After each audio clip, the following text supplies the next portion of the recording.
O mga Lods, nandito uli ako sa South Supermarket.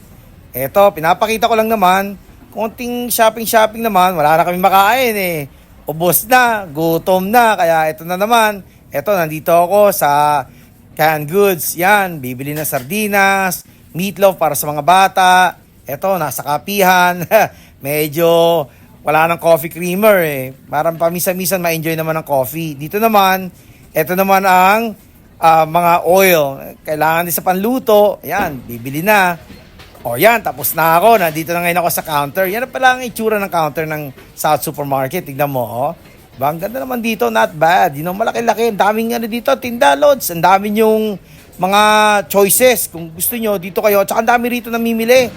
Ito naman, yung buko twist. Sarap nito, Lods. Binibili ko lang naman yung medium para hindi masyadong sobra.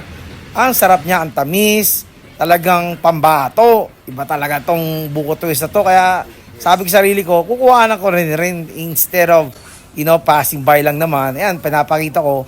Worth it naman siya, Lods. Kung pupunta kayo dito at gusto nyo tumikim ng buko twist, guarantee yan, mga Lods. All to the good, man. You heard that from me, okay? So ito, paalis na ako. Ayan, no? Sip-sip na lang ng mga buko twist. Pinapakita ko lang naman, enjoying that little thing till I get off, so it's all to the good, man. Sarap yan, tamis, worth it. Nakalimutan ko na kasi kung magkano ang halaga niya eh, pero palagi ito binibili. I think if I'm not mistaken, about 70 pesos, but don't count on it, okay?